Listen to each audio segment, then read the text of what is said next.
कहते हैं ना कि छोटा मुंह बड़ी बात कभी नहीं करनी चाहिए। ये तो लिखी हुई चीज़ें, हाँ, किया होगा कुछ ना कुछ पुराने जन्म में जो भुगत रहे हैं, पर इतनी भी बड़ी-बड़ी बातें नहीं बोलनी चाहिए अपने मुख से, क्योंकि भगवान सब कुछ देख रहे हैं। भगवान ना करे, मैं तो फिर भी कहूँगी किसी को ये दिन देखने पड़े जो मैं देख रही हूँ, और तुम्हारे जैसे लोग मुँह आगे बोले जा रहे हैं, बोले जा रहे हैं। मैं तो ये कहती हूँ यार, अंकल आंटी क्या बिल्कुल ही यहाँ से बुद्धि बिल्कुल चले गई है?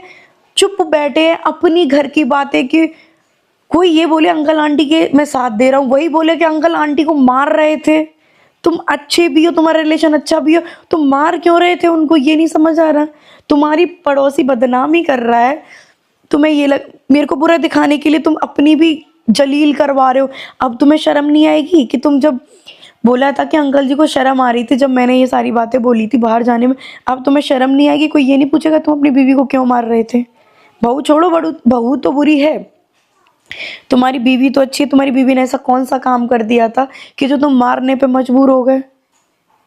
और क्यों मार रहे थे इतनी बुरी तरीके से? तुम्हें किसने हक दे दिया? चलो ठीक है, तुम पति हो, हक होगा मारने का, फिर तुम दूसरों को क्यों ब्लेम कर रहे हो?